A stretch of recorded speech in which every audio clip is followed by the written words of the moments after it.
السلام عليكم ورحمة الله. بسم الله الرحمن الرحيم.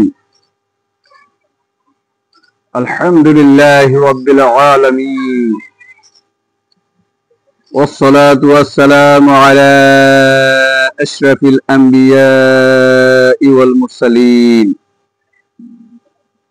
وعلى جميع الأنبياء والرسل، والعاقبة للمتقين، وعلى آل محمد صلى الله عليه وسلم وعلى أصحابه أجمعين. أما بعد، فأعوذ بالله من الشيطان الرجيم. بسم الله الرحمن الرحيم. قد نرى تقلب وجهك في السماء فلنولينك قبلة ترضاها فول وجهك شطر المسجد الحرام وحيث ما كنتم فولوا وجوهكم شطرة وإن الذين أوتوا الكتاب ليعلمون أنه الحق من ربهم وما الله بغافل عما يعملون.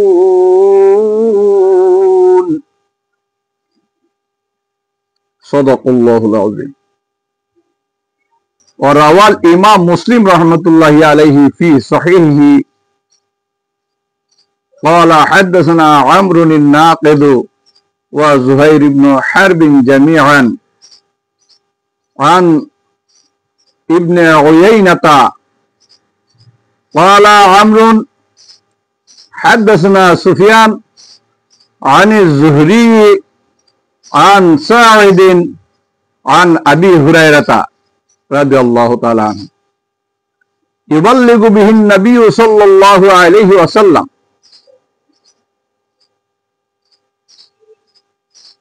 لا تشد الرحال إلا إلى ثلاثة مساجد: مسجد هذا ومسجد الحرام ومسجد الأقصى.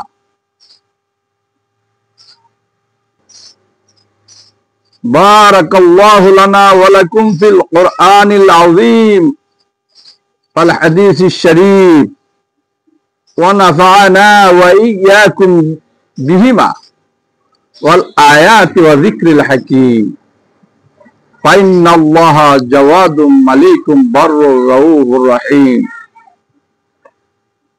প্রিয় মুসলমান ভাইগণ, আজ আমি আপনাদের সামনে একটি বিষয় নিয়ে আলোচনা করতে চাই, যেটি আমাদের সাধারণ মানুষ তো বটে, আলেম সমাজের মধ্যেও বিষয়টি ছড়িয়ে পড়েছে। এটি একটি গুনাহের কাজ, অথচ কেউ এটিকে গুনাহ মনে করতেছে না। আর সেটি হচ্ছে যে মসজিদে হারাম ব্যতীত পৃথিবীর অন্য কোনো মসজিদকে বড় হওয়ার কারণে, পুরাতন হওয়ার কারণে কেন্দ্রীয় মসজিদ বলা। নাউযু বিল্লাহি মিন যালিক। মূলত মাসালা হচ্ছে মসজিদে হারাম হচ্ছে মুসলমানদের কেন্দ্রীয় মসজিদ। এ ব্যতীত পৃথিবীর অন্য যে কোনো মসজিদকেই কেন্দ্রীয় মসজিদ বলা হারাম। এমনকি মসজিদে নববী এবং মসজিদে আকসা, যে দুটি মসজিদ মসজিদে হারামের পরে পৃথিবীর সকল মসজিদের চাইতে সর্বোচ্চ সম্মানিত, এই দুইটি মসজিদকেও কেন্দ্রীয় মসজিদ বলা যাবে না। এই বিষয়ের উপর আলোচনা করতে গিয়ে প্রথমে আমরা বুঝতে চেষ্টা করব যে মসজিদ কি এবং কেন্দ্র কি। মসজিদ ইসমে জরফের শব্দ, আর সুজুদ হলো মসদর। সেই সুজুদ মসদর থেকে ইসমে জরফের শব্দ মসজিদ আনা হয়েছে। এই মসজিদকে বলা, মসজিদ হচ্ছে সেজদার জায়গা।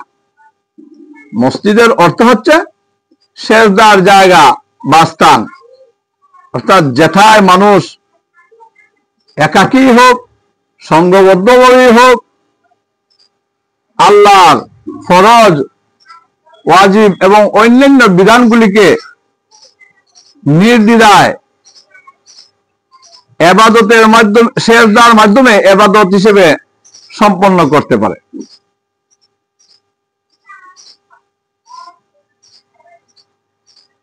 আর যেহেতু আমরা সকলেই মসজিদে একমাত্র আল্লাহকে সেজদা দেওয়ার জন্যই যাই, মসজিদটি সেজদা দানের জায়গা, সেজদার স্থান হিসেবে বহু বছরের একটি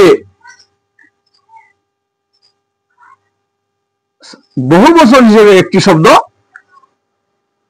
সম্মিলিতভাবে আনা হয়েছে, যেটার অর্থ হচ্ছে মসজিদ। অর্থাৎ শুধু একটা জায়গা, একটা সেজদার জন্য না, এখানে হাজার হাজার সেজদা দেওয়া হয়, লক্ষ লক্ষ সেজদা দেওয়া হয়।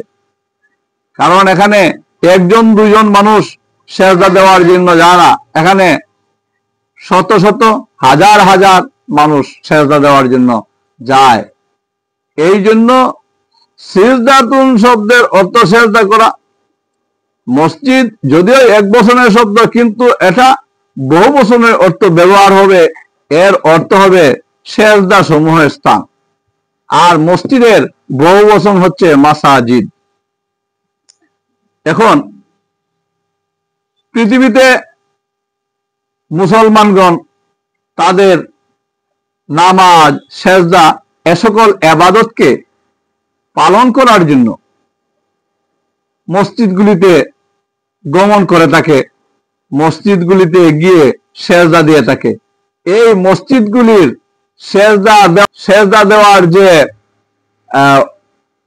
দিক নির্দেশনা তারা নিয়ে থাকে, সেটা হচ্ছে কেবলা অর্থাৎ কাবার দিকে। তাহলে সারা পৃথিবীর যত মসজিদ আছে, সকল মসজিদগুলি তৈরি করা হয় কাবা ঘরকে কেন্দ্র করে, মসজিদে হারামকে কেন্দ্র করে। সেই হিসেবে মসজিদে হারাম হচ্ছে পৃথিবীর যত মসজিদ আছে সকল মসজিদগুলির কেন্দ্রীয় মসজিদ। কেন্দ্র বলতে কি? কেন্দ্র হচ্ছে একটা জায়গা বা একটা স্থানকে নির্ধারিত করে যখন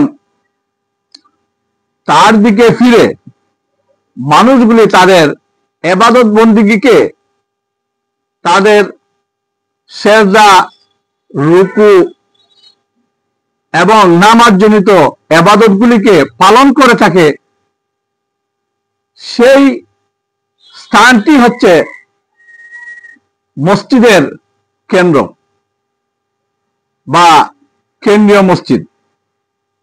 সেই হিসেবে সারা পৃথিবীর মুসলমানগণ যত মসজিদ তৈরি করেছে, সমস্ত মসজিদগুলির কেবলা মসজিদে হারামের দিকে নির্ধারণ করছে, করে তারা তাদের মসজিদ তৈরি করেছে এবং সেজদা এবং নামাজ পালন করে থাকে, তারা রুকু সেজদা করে থাকে, তারা মসজিদে হারামের দিকে লক্ষ্য করে। সেই হিসেবে মসজিদে হারাম হচ্ছে এই সকল মসজিদগুলির কেন্দ্রীয় মসজিদ।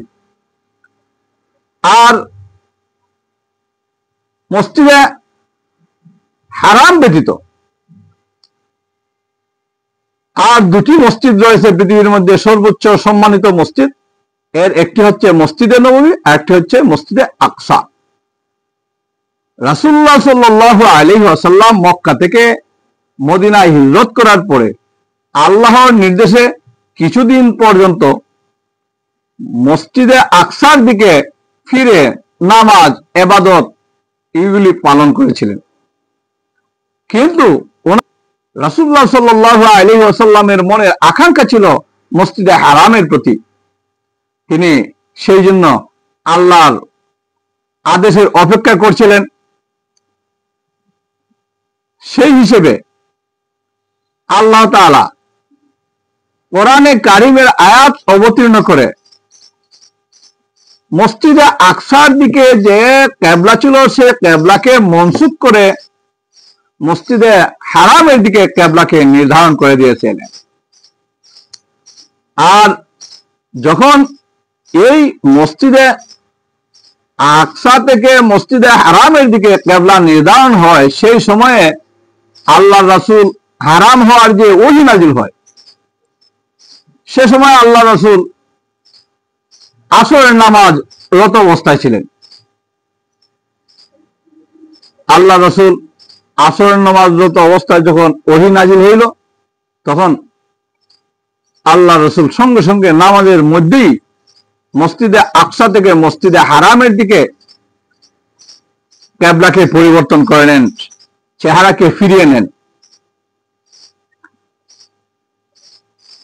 এই আয়াতটি দ্বারা আল্লাহ তাআলা মসজিদে আকসার কিবলাকে মনসুখ করে দিয়েছেন আর মসজিদে হারামের কিবলাকে নির্ধারিত করেছেন, যেটা কিয়ামত পর্যন্ত চলতে থাকবে। কিন্তু কোনো মানুষই মসজিদে আকসাকে আর কেন্দ্র করে বা মসজিদে আকসার দিকে ফিরে আর নামাজ পড়ার বৈধতা রইল না। আল্লাহ তাআলা কালামে পাকে অর্থাৎ সূরাতুল বাকারার 145 নম্বর আয়াতে বলেন, কাদ নারা তাকাল্লুবা ওয়াজহিকা ফিস সামাই। হাবিব, অবশ্যই আমি লক্ষ্য করি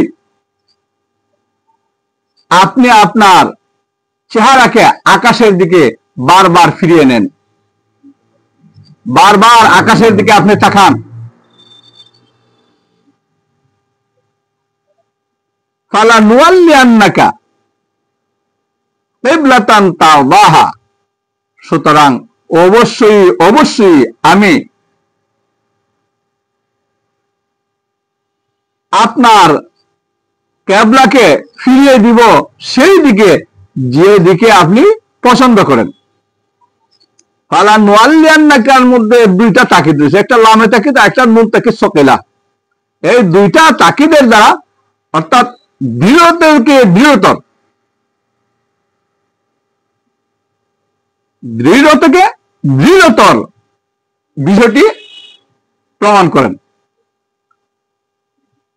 আল্লাহ বলেন, ফালা নুওয়াল্লিয়ান্নাকা কিবলাতান তারদাহা। সুতরাং অবশ্যই অবশ্যই আমি আপনার কিবলাকে সেই দিকেই ফিরিয়ে দিব যেদিকে আপনি পছন্দ করেন, আপনি চান, যেদিকে আপনি সন্তুষ্ট হন। ফাওয়াল্লি ওয়াজহাকা শাতরাল মসজিদিল হারাম। সুতরাং আপনি আপনার চেহারাকে মসজিদে হারামের দিকে ফিরিয়ে নিন। এই আমরের দ্বারাই কিবলা মসজিদে হারামের দিকে নির্ধারিত হয়ে যায়। আর এই আমরের কথাটি আল্লাহ রাসূল পাওয়ার সাথে সাথেই আল্লাহ রাসূল কিবলাকে মসজিদে আকসা থেকে মসজিদে হারামের দিকে ফিরিয়ে নেন, চেহারাকে ফিরিয়ে নেন। ওয়াহাইসু মা কুনতুম ফাওয়াল্লু উজুহাকুম। এবং আল্লাহ তাবারাকা ওয়া তাআলা এই আয়াতে সমগ্র পৃথিবীর মুসলমানদেরকে, মুমিনদেরকে উদ্দেশ্য করে বলেন, ওয়াহাইসু মা কুনতুম ফাওয়াল্লু উজুহাকুম, সুতরাং তোমরা যেটাই থাকো না কেন, যে স্থানেই থাকো, সেই স্থান থেকে তোমরা তোমাদের চেহারাকে ইহার দিকে ফিরিয়ে নিবে, অর্থাৎ মসজিদে হারামের দিকে ফিরিয়ে নিবে। ওয়াইন্নাল্লাযীনা উতুল কিতাবা, আর অবশ্যই যাদেরকে কিতাব দান করা হয়েছে, অর্থাৎ আহলে কিতাব, তাওরাত, ইনজিল এবং জাবুরের অনুসারী, তারা লা ইয়ালামুনা, অবশ্যই তারা জানে, আন্নাহুল হাক্কু মির রাব্বিহিম, এই যে নির্দেশটি আপনি পালন করেছেন, কিবলা পরিবর্তনের যে নির্দেশটি আপনি পালন করেছেন, সেই নির্দেশটি সঠিক, সত্য, এটা তাদের প্রভুর পক্ষ থেকে অবতীর্ণ, এটা তারা অবশ্যই জানে। তারপর তারা আপনার সমালোচনা করে, আপনাকে কটাক্ষ করে, আপনার কে নিয়ে তারা বিভিন্ন ধরনের উক্তি করে। ওয়ামাল্লাহু বিগাফিলিন আম্মা ইয়ামালুন, আর তারা যে কাজ করতেছে, অর্থাৎ তারা আপনার বিরুদ্ধে যে কটূক্তি করতেছে, যে তিরস্কার করতেছে, যে কথাগুলি বলতেছে, এগুলি সবই আল্লাহ তাআলা জানেন। আল্লাহ এগুলি থেকে অমনোযোগী নন। সুতরাং তাদের জন্য কি নির্দেশনা, কি তাদের জন্য ফয়সালা হবে, এটা আল্লাহর পক্ষ থেকে নির্ধারিত হয়ে আছে। আপনি এটা নিয়ে কোনই চিন্তা করবেন না। প্রিয় মুসলমান ভাইগণ, এই আয়াত দ্বারা যেহেতু মসজিদে আকসার দিক থেকে কিবলাটিকে মনসুখ করে মসজিদে হারামের দিকে নির্ধারিত হয়ে গেছে, তারপরে আল্লাহ রাসূল, সাহাবায়ে কেরাম কখনো মসজিদে আকসার দিকে ফিরে নামাজ আদায় করেন নাই, এমনকি কেউ মসজিদে আকসাকে পর্যন্ত কিবলা আর বলেন নাই। সেই নিমিত্তে আমরা বাংলাদেশের মুসলমান, সাধারণ মুসলমান এবং আলিম উলামাগণ পর্যন্ত বিভিন্ন এলাকার বড় মসজিদ, বড় ঈদগাহ বা উপজেলা শহর, জেলা শহর বা বিভাগীয় শহর বা রাজধানীর বড় মসজিদকে, অথবা বিভিন্ন দেশের বড় মসজিদকে তারা কেন্দ্রীয় মসজিদ নাম দিয়া থাকেন। এটা কিভাবে সঠিক হইতে পারে? আল্লাহর রাসূল বলছেন, এই একটি হাদিস আল্লাহ রাসূল থেকে বর্ণিত, যেটা ইমাম মুসলিম রাহমাতুল্লাহি আলাইহি তার সহিহ কিতাবের মধ্যে বিশুদ্ধ সনদে বর্ণনা করেন। সনদটি হলো, রাওয়াল ইমাম মুসলিম ফি সহিহি ক্বালা, ইমাম মুসলিম রাহমাতুল্লাহি আলাইহি তার সহিহ কিতাবে রওয়ায়াত করেছেন। তিনি বলেন, হাদাসানা আমরুন নাকিদ, আমাকে আমরে নাকিদ হাদিস বর্ণনা করেছেন। ওয়া যুহাইর ইবনে হারবিন, এবং যুহাইর ইবনে হারব, জামিআন, উভয়ে একই সাথে, আন ইবনে উয়াইনাতা, ইবনে উয়াইনা থেকে, এই ইবনে উয়াইনা হচ্ছেন সুফিয়ান ইবনে উয়াইনা। ক্বালা আমরুন, আর আমর বলেন, হাদাসানা সুফিয়ান, সুফিয়ান আমাকে হাদিস বর্ণনা করেছেন।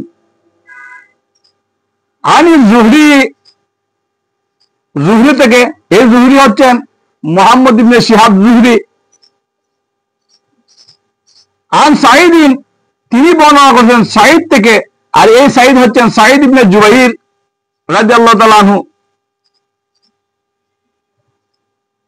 আন আবি হুরায়রা, সাঈদ বর্ণনা করেন আবু হুরায়রা রাদিয়াল্লাহু তাআলা আনহু থেকে। ইউবাল্লিগু বিহিন নবী সাল্লাল্লাহু আলাইহি ওয়াসাল্লাম, এই বিষয়টি আল্লাহ রাসূল সাল্লাল্লাহু আলাইহি ওয়াসাল্লাম পৌঁছে দেন।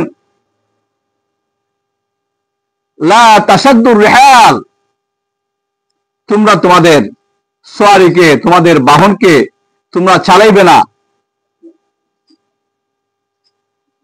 ইল্লা ইলা সালাসাতে মাসাজিদা, তিনটি মসজিদ ব্যতীত অন্য কোন মসজিদের দিকে।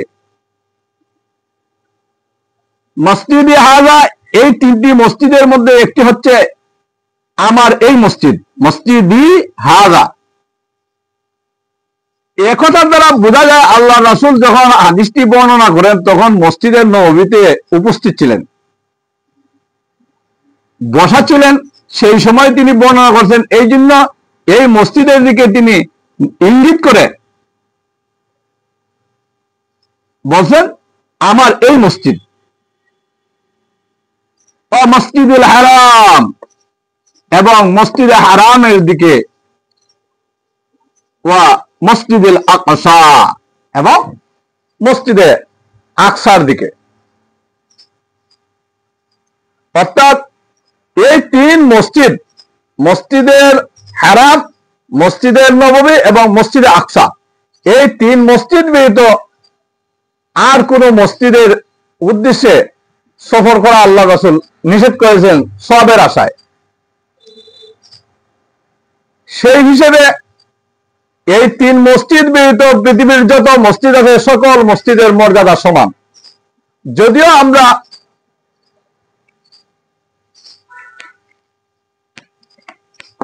বিভিন্ন সময়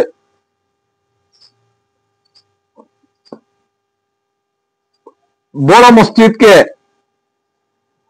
বা শহরের মসজিদকে আমরা প্রাধান্য দিয়ে থাকি, কিন্তু মূল কথা হচ্ছে যে সকল মসজিদ জামে, যেগুলির মধ্যে জুমা হবে ইসলামী হুকুমতে, ওই সকল মসজিদগুলির মর্যাদা মসজিদে এই তিন মসজিদের পরে। আর ওয়াক্তিয়া মসজিদগুলি হচ্ছে মসজিদে জামে মসজিদের পরে। তো ওয়াক্তিয়া মসজিদগুলির এবং জামে মসজিদগুলি, এগুলির মধ্যে স্তর ভেদের মর্যাদার কিছু পার্থক্য হয়তো আছে, কিন্তু মূলত জামে মসজিদ বলতে পৃথিবীতে যত মসজিদ আছে সকল মসজিদের মর্যাদা সমান। যে কারণে এই তিন মসজিদ ব্যতীত আর কোন মসজিদের দিকে সফর করার কথা আল্লাহ রাসূল নিষেধ করে দিয়েছেন।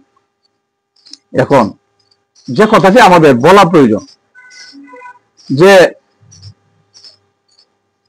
আমরা যে এই তিন মসজিদ এর মধ্যে থেকে দুইটি মসজিদ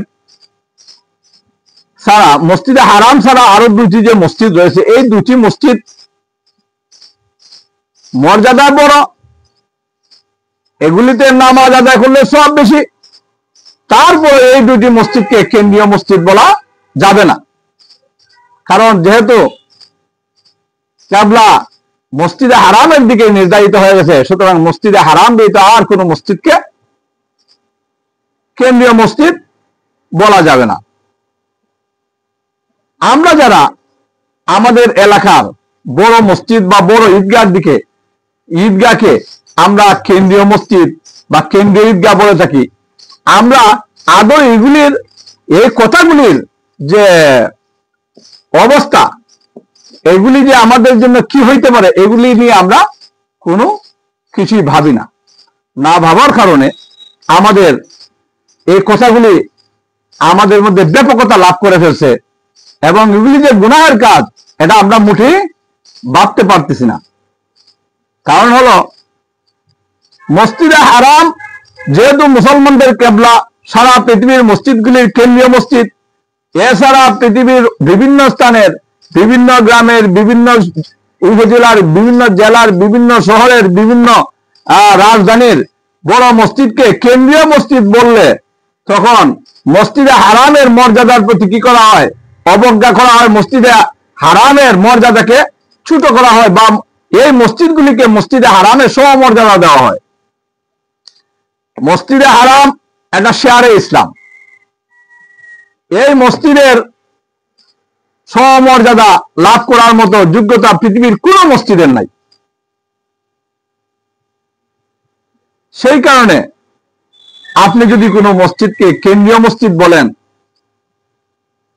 তাহলে এখানে চিন্তা করতে হবে যে কেন্দ্রীয় মসজিদ বললে এটাকে কি, এই যে মসজিদকে আমি কেন্দ্রীয় মসজিদ বললাম, এই মসজিদকে কেন্দ্র করে কি এই এলাকার যত মসজিদ আছে এই মসজিদগুলি তাদের নামাজ, সেজদা এবং নামাজ জনিত যে ইবাদতগুলি আছে, কেন্দ্র জনিত যে ইবাদতগুলি আছে সেগুলি পালন করে থাকে। যদি কাউকে প্রশ্ন করা হয় তাহলে নিশ্চয়ই তিনি এই উত্তরই দিবেন যে না, এটাকে কেন্দ্র করে এটার দিকে ফিরে কোনো নামাজ, কোনো সেজদা, কোনো ইবাদত বন্দেগী করা হয় না। যদি নাই করা হয়, এই মসজিদগুলির দিকে ফিরে যদি নামাজ, ইবাদত বন্দেগী নাই করা হয়, তাহলে আপনি কেন্দ্রীয় মসজিদ বলেন কেন? আর আপনি যে কেন্দ্রীয় মসজিদ বললেন, আপনার কথার দ্বারা আপনি তো এই মসজিদটিকে মসজিদে হারামের সাথে তুলনা করে ফেলছেন, যেটা সম্পূর্ণ হারাম। এ কথাটা বলেই হারাম, গুনাহে কবিরা, এমনকি কুফুরের সমতুল্য। আদৌ কি কখনো ভাবছেন আপনারা? আপনি এই বড় মসজিদকে, বড় ঈদগাহকে শাহী মসজিদ, শাহী ঈদগাহ বলতে পারেন, এলাকার বড় মসজিদ বলতে পারেন, এতে কোনো অসুবিধা নাই। কিন্তু যখন কেন্দ্রীয় মসজিদ বলবেন, তাহলে আপনি তো একথাটি আগে ভাবার প্রয়োজন যে আমি কেন ঠিক কেন্দ্রীয় মসজিদ বলতেছি, এটা আমার জন্য বলা সঠিক কিনা। যারা আমরা এরকম করি, আমরা অবশ্যই আমাদের ভুল থেকে ফিরে আসার জন্য আমরা চেষ্টা করব, আমরা সঠিককে মানার চেষ্টা করব। আমরা যে ভুলগুলি করছি সেগুলি থেকে আমরা তওবা করব, তওবা করে আল্লাহর কাছে আমরা ক্ষমা চাইব, নিজেদের ঈমানকে পরিশুদ্ধ করব। প্যারে হাজিরিন,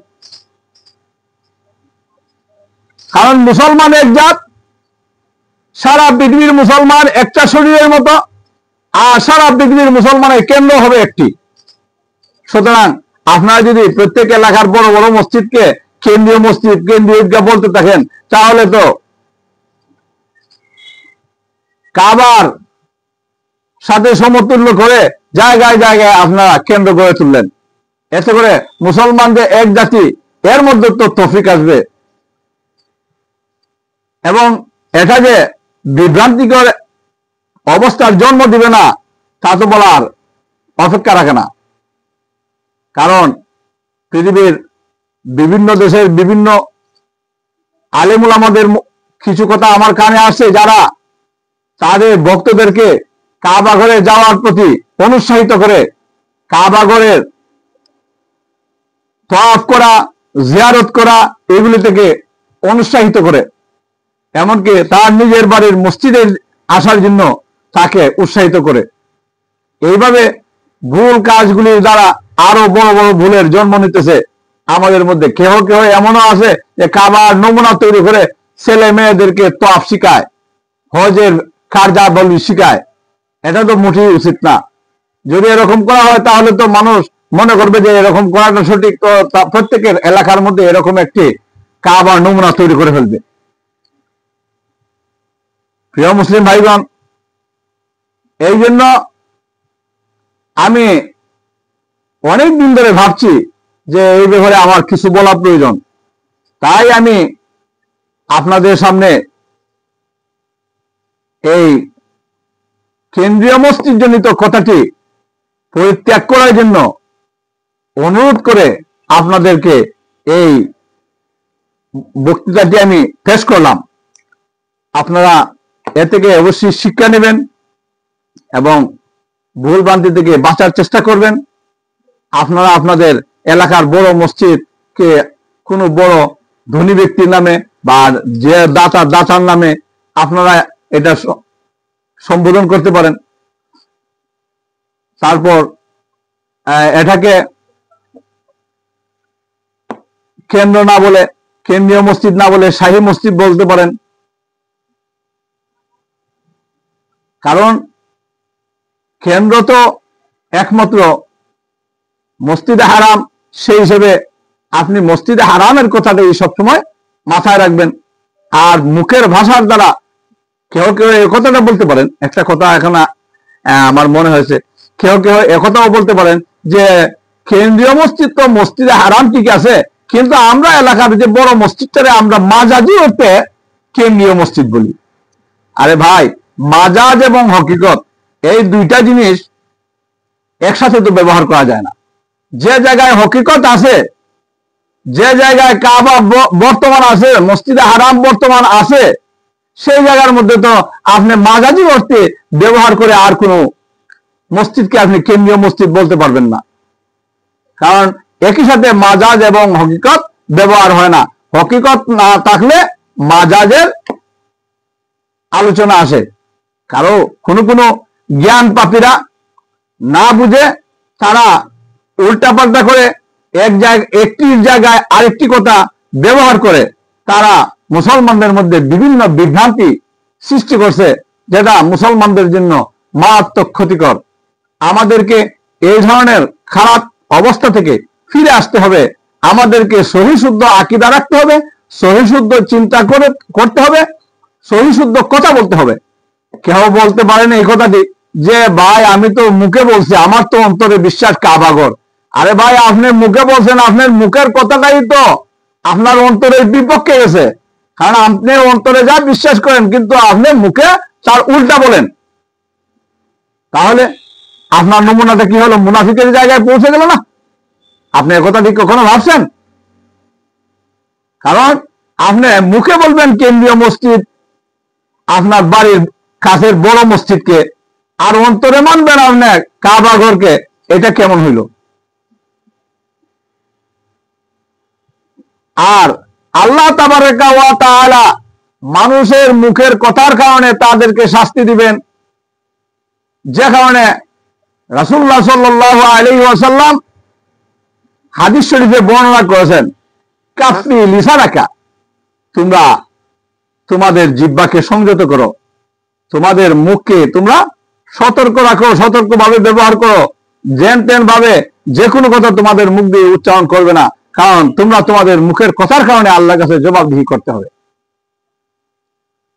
সুপ্রিয় মুসলমান ভাইগণ, সুতরাং আপনারা ভেবে দেখুন, আপনারা যা করছেন, যা বলছেন, তার সাথে কিতাবের বা কোরআন হাদিস তো বডি, বিশেষ করে ফিকহ শাস্ত্রের যে বিধান, তার সাথে আপনাদের কতটুকু মিল রয়েছে,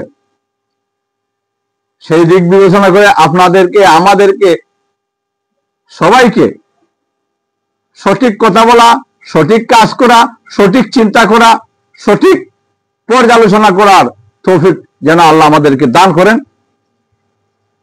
আল্লাহর কাছে সেই কামনা করে সকলের সুস্থতা কামনা করে আমি আমার আলোচনা এখানেই সমাপ্ত করলাম। আসসালামু আলাইকুম।